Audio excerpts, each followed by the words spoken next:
وَلَٰكِنَّ الْبِرَّ مَنْ آمَنَ بِاللَّهِ، پہلے لیول پہ سوچ بنائے، یہ سوچ بنانے کا ٹائم ہے، اس لیے کہ انسان کو دو چیزیں چاہیے، پہلے سافٹ ویئر ہوتا ہے پھر ہارڈ ویئر۔ ابھی سافٹ ویئر مکمل ہو رہا ہے، سافٹ ویئر انسان کا ذہن میں وہ سوچ اور عقل اور وہ تفکر ہے، یہ بنا رہا ہے۔ کیا ہے؟ باللہ، مانتا ہے۔ ایمان کا معنی سمجھے دوستو، ایمان کا معنی یہ جو عام طور پر یہی سوچ میں آتا ہے کہ آمنا یعنی بندہ کہے کہ میں ایمان لے آیا ہوں۔ ہاں، ایمان یعنی ماننا، سچے دل سے ماننا، والیوم الآخر، اور یہ بھی جانے کہ آخرت بھی ہے۔ اور کیا تیسری چیز بھی ماننی ضروری ہے، یہ بڑی سوال انگیز بھی ہے کہ یہ کیوں؟ والملائکہ، یہ بھی مانے کہ ملائکہ بھی ہیں۔ اللہ نے شرط رکھ دی ہے کہ بیر ہونے کی شرط یہ ہے کہ یہ بھی ساتھ مانے کہ ملائکہ تو ہم نے دیکھے نہیں ہیں، ملائکہ کا ہمارے ساتھ انٹریکشن نہیں ہوا ہے، انسانوں کے ساتھ برتاؤ نہیں ہوا ہے، انسانوں نے دیکھے نہیں ہے، نبیوں کو تو چلنے دیکھا تھا۔ اللہ کے بارے میں عقل انسان کا مانتا ہے، نبیوں کے اس کے بارے میں، آخرت کے بارے میں بھی وہی عقل انسان کے اس نتیجے پہ پہنچتا ہے کہ کچھ ہوگا۔ تو یہ ملائکہ درمیان سے کس لیے آ گئے اور وجہ کیا ہے؟ آیا ان کی عقلانیت بھی ہے، انسان کا ذہن اس نتیجے پہ پہنچتا ہے۔ تو ملائکہ کے لیے اس لیے ضروری ہے کہ اللہ نے یہ جو جہان بنایا ہے، جب اس پہ توجہ آپ کریں گے تو اس میں اسباب اور مسببات واضح نظر آتے ہیں۔ ایک چیز کے بعد دوسری چیز بنتی ہے، اس سے تیسری چیز بنتی ہے، اس سے چوتھی چیز بنتی ہے، اس سے پانچویں چیز بنتی ہے، مختلف چیزیں مختلف چیزوں سے بنتی ہیں۔ تو نتیجہ یہ ہے کہ ایک اسباب و مسببات کی دنیا ہے، اور ان سب کو ہینڈل کرنے کے لیے کون سی مخلوق ہے؟ آپ کے پیٹ میں کھانا ہضم کون کراتا ہے؟ تو کوئی مخلوق ہے نا۔ کون اس بچے کو بھوک کا بتاتا ہے؟ کون اس کو یہ بتاتا ہے کہ اب رو تاکہ تمہیں دودھ ملے؟ یا یہ ہے کہ جب آدمی کو کوئی اس بچے کو تکلیف ہوتی ہے تو وہ روتا ہے؟ یا دوسرے اتنے کام جہان میں جو ہو رہے ہیں، مٹی کو کون بتاتا ہے کہ اب جو ہے دانہ تم میں آ گیا ہے، اس دانے کو بنانا ہے، اس دانے کو میں جان ڈال کے اس کو کیا کرنا ہے، پانی کا ذرا اس میں بڑھا کر اس کو بڑھنے کے لیے مدد کرنی ہے، طاقت دینی ہے۔ یہ کون کر رہا ہے؟ کون ان سارے مسئلے کو ہینڈل کر رہا ہے؟ بس یہاں کوئی ایک اور مخلوق بھی ہے، اور وہ کیا ہے جی؟ وہ ملائکہ ہیں۔ دوستو کہہ چکے ہیں پہلے قرآن کے مطابق، وَمَا يَعْلَمُ جُنُودَ رَبِّكَ إِلَّا هُوَ، اللہ ہی اپنے سپاہیوں کو جانتا ہے کہ کدھر کدھر اس نے اپنے سپاہی لگا رکھے ہیں۔ اور یہ سارے کام کون کر رہا ہے؟ یہ سارے سلسلے کون کر رہا ہے؟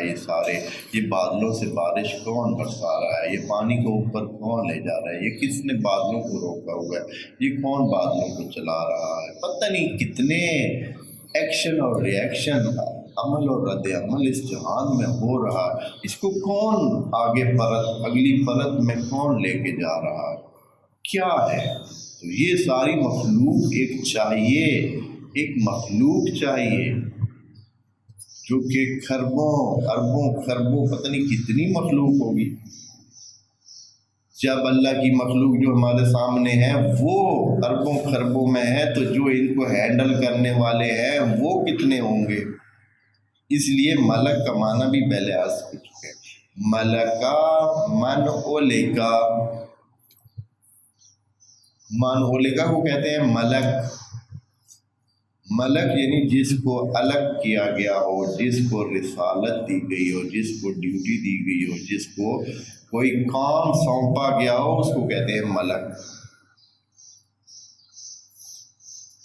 پس ملک کتنے ہیں؟ جس کی جمع ملائکہ ہے، کوئی حد نہیں۔ اس لیے اللہ نے کہا ما یعلم جنود ربک الا ہو، بس اللہ کو پتہ ہے کہ کتنے ہیں، کوئی نہیں جانتا۔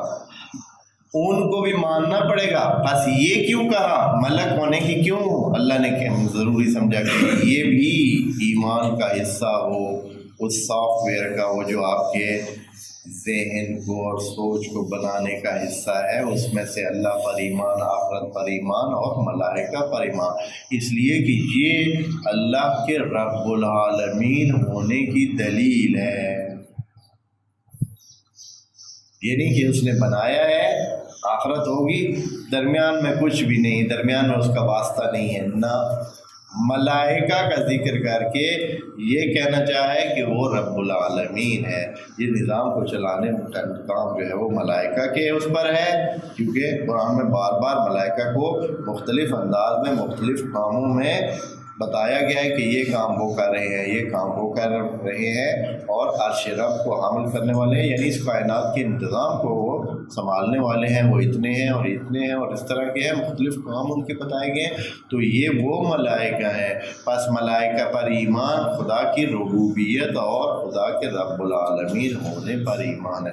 جب رب العالمین پر اعتماد ہوگا، یعنی ایمان ہوگا، تو اللہ کی تمام صفات اس میں آ جاتی ہیں، اس لیے کہ جو رب ہوتا ہے، رب ہونے کے لیے شرط ہے کہ خالق ہو، رب ہونے کے لیے شرط ہوتی ہے، کیونکہ جو خالق نہیں ہے وہ رب نہیں ہو سکتا ہے۔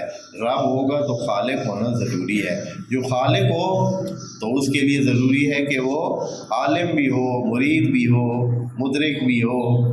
جب یہ تین ہوں گی تو اس کو حی ہونا بھی لازمی ہے، ہاں حی ہونا بھی اس کا لازمی ہے، اور حی ہو تو کیا ہے جی، اور کیا رہتا ہے، اس سے پہلے اس کا واحد ہونا بخود لازم آتا ہے، اس لیے کہ پھر وہ نہیں تو محتاج بن جاتا ہے۔ بس اللہ ہونے کے لیے شرط ہے، یہ ساری پٹی جو ہے نا شرط ہے۔ رب العالمین کسی کو آپ کہتے ہیں تو حتماً اس کو پھر اللہ بنائیں گے تو وہ رب العالمین بنے گا، نہیں تو نہیں بن سکتا ہے۔ اور اللہ جو ہے وہ دو نہیں ہو سکتے ہیں، ایک ہوگا، بس ایک ہی رب ہوگا، ایک ہی اللہ ہو سکتا ہے۔ اس لیے کہ اگر دو ہوں تو پھر حتماً کیا ہوں گے، وہ محتاجی لازم آتی ہے اور خرابی لازم آتی ہے، اور جیسے کہ قرآن میں یہ اس کی طرف ابھی ہم نہیں جاتے ہیں۔ پس والملائکہ، پس ایمان رکھے کہ کوئی ملائکہ بھی ہیں جو اللہ کے اس نظام کو کیا کر رہے ہیں، چلا رہے ہیں، اور اسی بنیاد پر اللہ کیا ہے، رب العالمین۔